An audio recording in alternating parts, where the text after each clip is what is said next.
Scott, I wanted to start with you with regard to Ukraine. Could you give an overview, if you could, of what exactly is going on, what direction it's heading in? Well, one thing we could say right off the bat is there is no frozen conflict right now. Russia is advancing steadily on all fronts. The pressure that Russia's putting on Ukraine is breaking the back of Ukraine.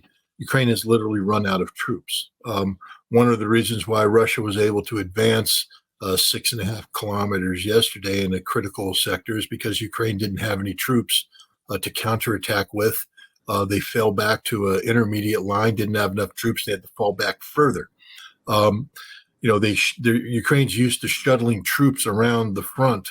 They have a handful of brigades, 6 to 8 of them, that are used as sort of fire brigades, pulled out of one sector, sent to another sector, and they shuttle them back. When they get burned out, they pull back, they regroup, send them back in. One of these brigades is the 47th Brigade. The 47th Brigade was pulled out of the line, sent up towards Cashapp to stabilize the situation, that critical city. As they were offloading from a train, they got hit by 2 Iskander missiles, took out a battalion worth of men, and took out a bunch of equipment. The 47th Brigade is no longer combat effective. That's their fire brigade. The fire brigade didn't arrive at the fire. Cashapp is burning. The Russians are advancing. When Cashapp falls, and it will, this is going to, unhinge the Ukrainian defensive line, and they'll be compelled to fall back even further, putting cities like Kramatorsk at risk. This is what we're seeing. We're seeing this bad news all over. The 31st Brigade, another one of their fire brigades, was supposed to launch a counterattack. The Russians instead preempted it with a pincer movement. The 31st couldn't get withdrawn in time, and now several battalions of the 31st are surrounded, and they're going to die. That's the end of the 31st Brigade. That's 2 of the well-known fire brigades there, very, very veteran units with a good track record of resisting the Russians. They're gone. And more units are disappearing like this on a daily basis. Ukraine's losing a brigade's worth of troops every day, and they're not getting more than a battalion's worth of troops as replacements. You can't sustain this military math. We are looking at the collapse is happening as we speak. Ukraine is desperate for manpower. They're desperate for equipment. So why all of a sudden are they screaming peace? First of all, let's understand that Ukraine's not asking for peace. Let's just be serious. They're asking for Russian surrender. That's their terms. They're ridiculous terms. Russia is not going back to the 2022 borders. Russia's not going back to the 1991 borders. Russia's not going to accept a frozen battlefield. Russia's winning right now. What Ukraine is doing is creating the conditions so that I think a decision's been made in Ukraine that they better start preparing for a Donald Trump presidency. But the Ukrainians are saying we need to hedge our bets right now. We need to demonstrate why. Because Donald Trump has spoken with Zelensky. Zelensky knows Donald Trump's plan.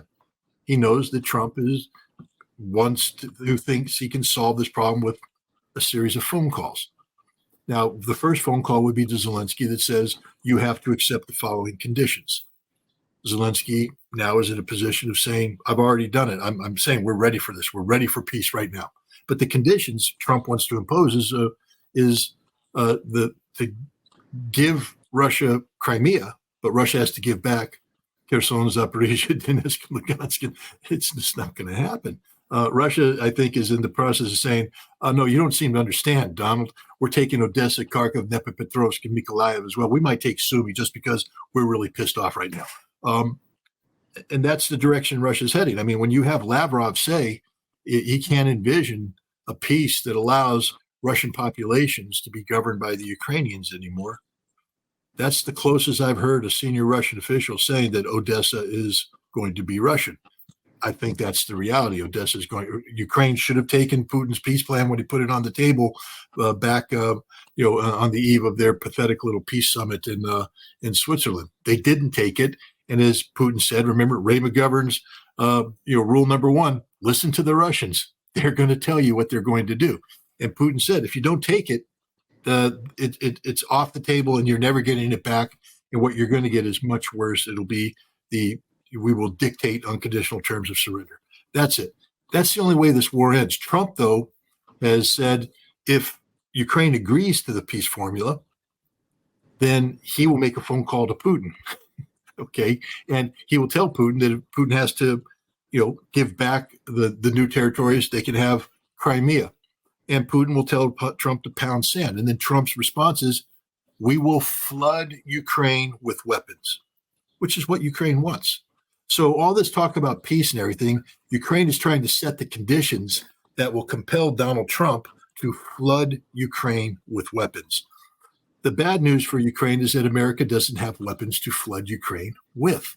And the other bad news is I think Donald might want to run that past his Republican friends and allies in the Congress. That's sort of not the way America's headed. Our military certainly can't sustain that. But that's been Donald Trump's problem all along, is that he just opens his mouth and verbal diarrhea ushers forth, and it's not backed by anything that remotely resembles reality, which brings me to the conclusion of this.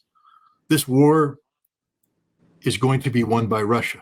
This war will end when Russia decides it's over, and it will end on terms that Russia will dictate not only to Ukraine, but to the West. The only voice that counts anymore is Vladimir Putin's voice. And to think that, Kuleba can go to China and get the Chinese to, does he really think that he can strip China away from the Russian, orbit and turn China against Russia? Because that's sort of what Kuleba's acting like is happening. He doesn't understand that China and Russia have already worked all this out, that they know exactly what they're going to do, how they're going to do it, on what timetable. There's no light between Russia and China on Ukraine anymore. No, there used to be early on, not anymore. This war is over. We don't know when it's going to be over, but it's over. The Ukraine cannot flip the script on this one. And the final determination of what post-conflict Ukraine will look like is Vladimir Putin's and Vladimir Putin's alone. Ukraine will not have a vote. Kuleba won't be the foreign minister. Zelensky won't be the president. None of these people that are in power today will be at that table. There will be. It's like, at the end of World War II, who sat down and negotiated the surrender of Berlin? Was it Adolf Hitler? Nah, he had to put a bullet in his head. Was it Joseph Goebbels? Nah, he had to do the same thing. Was it any of those bigwig Nazis? Nah, they were all dead or fled. It was General Krebs, or a German general that had to sit down and say, it's over. I am betting a dime to a dollar that when this is all done, it's going to be Ukrainian general sitting down with the Russians, signing the surrender document that Russia is going to put in front of them. Yeah, no, that goes very well in line with Russia's stance right now, that whoever is running the Ukrainian government, from Zelensky to whoever else is sitting in there, is not valid. I mean, Zelensky's time has been up since May, and Russia has not acknowledged that his leadership is legitimate. Dan, could you come in and talk about, too, both you and Scott have been to the Donbass. Both of you have been on the front lines of what's been going on to a certain extent. Could you elaborate also on maybe the why of what Scott is talking about? Because he said, this is going to end on Russian terms. You've seen it for yourself, what's been going on there. Why is it then that Russia would take such a hard stance, even as it is kind of in the driver's seat when it comes to the conflict? Yes. So since the special military operations began, I've been to Russia 5 times. I've been to Crimea. I've been to the Donbass 3 times. I just got back from Lugansk about a month ago, and I was in Kherson as well. So what I can say is Russia will take those territories not just because they're winning the war, but because, frankly, the people in those regions want to be part of Russia. That's the dirty little secret that the West doesn't want to talk about. That, first of all, these regions are historically part of Russia, particularly Crimea, particularly the Donbass, which is made up of Luhansk and Donetsk. These were the heart of Russia. They were the heart of the Soviet Union. and particularly the Donbass was a victim of the government of Kiev since 2014. 14,000 people died in the conflict between Kiev and the Donbass before the special military operations even began in 2022. And unless you know that history, you really shouldn't have any opinion on what's happening in Ukraine. Because the people in the Donbass know that. People in Crimea know that. They don't want to go back to Ukraine. Not because they hate the Ukrainians, but because the right-wing government that the U.S. helped install in 2014 decided it was going to go after its Russian-speaking population, its ethnic Russians. It was going to treat them as second-class citizens. That resulted, again, in a war that killed 14,000 people, and those people ain't going back to Ukraine. And that's the reality I want Americans to know. And many Americans don't know what a Donbass is, right? But they should learn about it. And they should learn about Crimea and the history there. And they would have a very different opinion, I think, of what's happening. And that's why those regions won't go back to Ukraine. And Scott, maybe a final word on the conflict, or Dan afterward. What have you made of polls, recent polls coming out of Ukraine, talking about how there is more of an appetite of coming to terms with Russia? Do you find that to be aligned with the overall condition that the Ukrainian military, as well as the entire society, as well as the status of the U.S. and NATO's capacity to fight this conflict? How have you viewed this, given that for the longest time we were hearing that Ukrainians were all in on this, and you've talked about this as well, is that there has been a lot of fervor and passion for joining on the front, joining the front lines and essentially dying for this cause? Well, I mean, first of all, we can't dispute the fact that there are tens of thousands, if not hundreds of thousands, of Ukrainian soldiers who believe in Ukraine and are willing to fight and die for Ukraine. Every Russian officer and soldier I spoke to who was in the special military operation had nothing but praise for their Ukrainian counterparts, the bravery of these men, the tenacity of these men, and the respect they have for people who are willing to fight to the death for what they believe in. I mean, it's war's war, but the Russians, you don't hear the Russian soldiers saying these guys are a bunch of cowards, they're useless. They're like, no, if we don't watch what we do, they kill us because they're pretty good. So there's people out there that are fighting. We should never forget that point, that the Ukrainians are putting up a hell of a fight against a very good Russian army. But they're running out of troops. But here's the thing, and maybe Dan can talk about this too, because he's been to Russia a lot more times than I have, and I think he probably has a broader base of experience to draw upon. But my more narrow base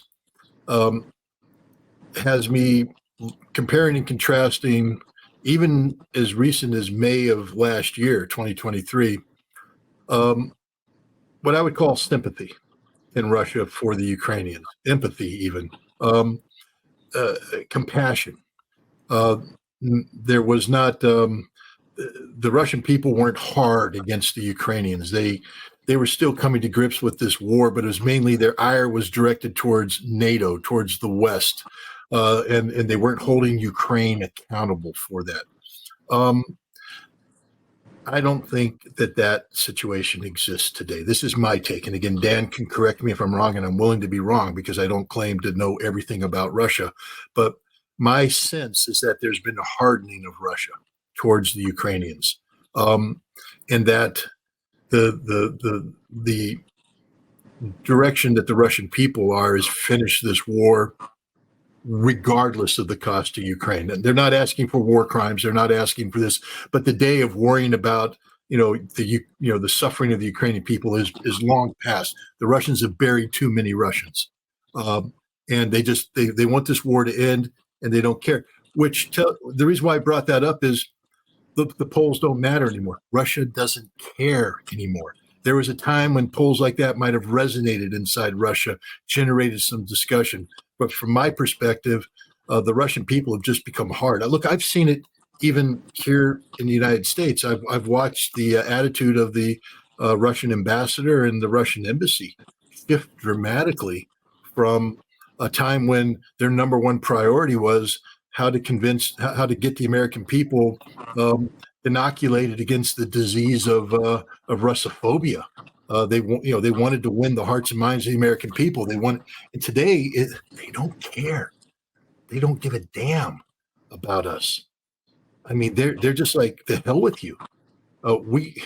It's just this callous indifference that comes when recognizing that the United States collectively is unwilling to engage in constructive dialogue, unwilling to engage in anything that brings about, a mutually acceptable conclusion. Therefore, Russia will go its own way. And that's what's happened. I think the Russian people have just said, nah, we don't care. Ukraine's, the hell with you, finish this war.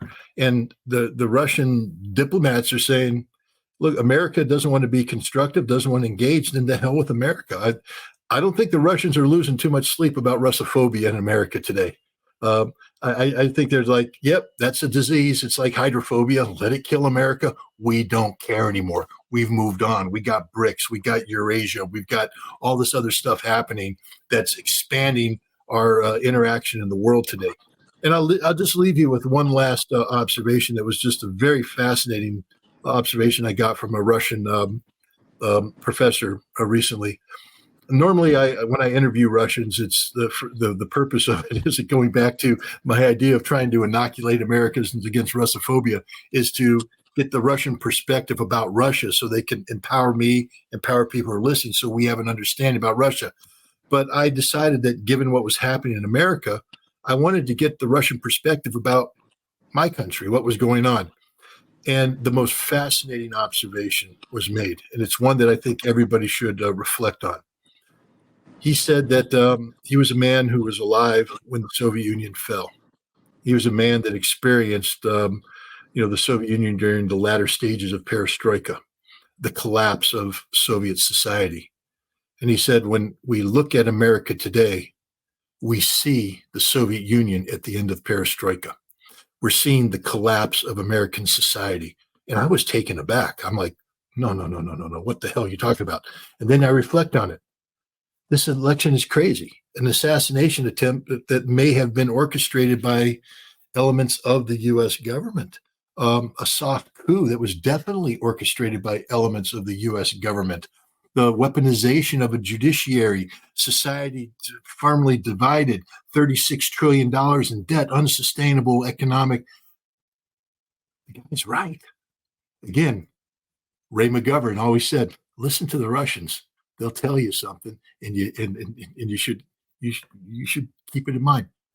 The Russians are looking at America today, and there's a reason why they don't necessarily want to work with us anymore, because they see a society that's in a death spiral, and it's a tragedy for them. They used to love the America and respect the America of 20 years ago, but today they look at America, and it's like watching an old sick animal, perish in the field.